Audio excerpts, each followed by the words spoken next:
Chapter 27, The Ickabog, Kidnapped. When Daisy arrived home from school that afternoon, playing with her bandolier as she went, she headed as usual to her father's workshop to tell him about her day. However, to her surprise, she found the workshop locked up. Assuming that Mr. Dovetail had finished work early and was back in the cottage, she walked in through the front door with her school books under her arm. Daisy stopped dead in the doorway, staring around. All the furniture was gone, as were the pictures on the walls, the rug on the floor, the lamps, and even the stove. She opened her mouth to call her father, but in that instant a sack was thrown over her head and a hand clamped over her mouth. Her school books and her bandolier fell with a series of thuds to the floor. Daisy was lifted off her feet, struggling wildly, then carried out of the house and slung into the back of a wagon. "If you make any noise," said a rough voice in her ear, "we'll kill your father." Daisy, who'd drawn breath into her lungs to scream, let it out quietly instead. She felt the wagon lurch and heard the jingling of a harness and trotting hooves as they began to move. By the turn that the wagon took, Daisy knew that they were heading out of the city within the city. And by the sounds of market traders and other horses, she realized they were moving out into wider Shoeville. Here is a picture of Daisy in the wagon, drawn by Brianna, age 10.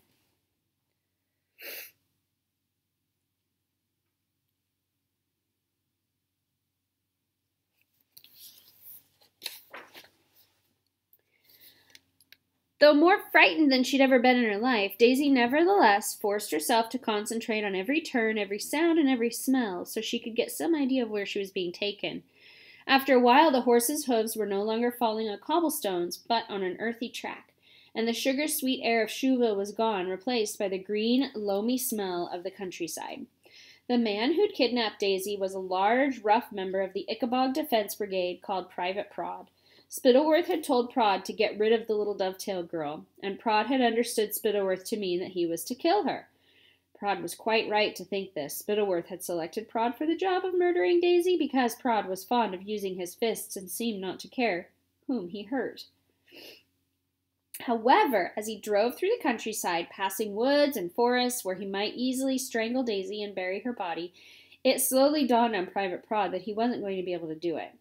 He happened to have a little niece around the age of Daisy, of whom he was very fond. In fact, every time he imagined himself strangling Daisy, he seemed to see his niece Rosie in his mind's eye, pleading for her life. So instead of turning off the dirt track into the woods, Prod drove the wagon onward, racked his brains as to what to do with Daisy.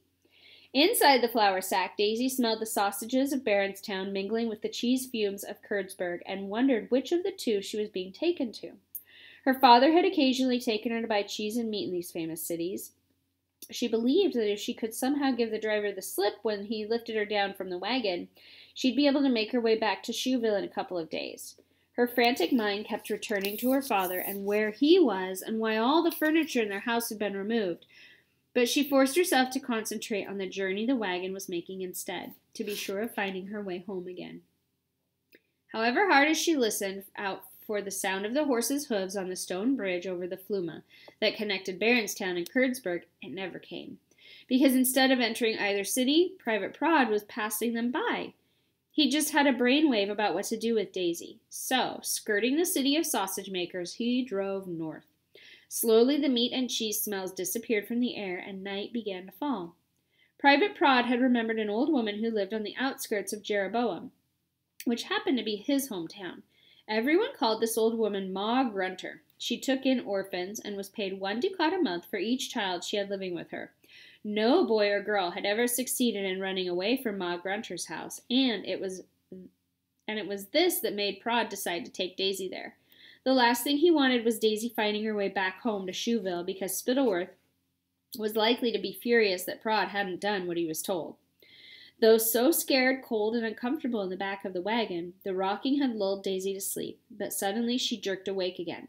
She could smell something different in the air now, something she didn't much like, and after a while she identified it as wine fumes, which she recognized from the rare occasions when Mr. Dovetail had a drink. They must be approaching Jeroboam, a city she'd never visited. Through the small holes in the sack, she could see daybreak. The wagon was soon jolting over cobblestones again, and after a while it came to a halt. At once, Daisy tried to wiggle out of the back of the wagon onto the ground, but before she'd hit the street, Private Prod seized her.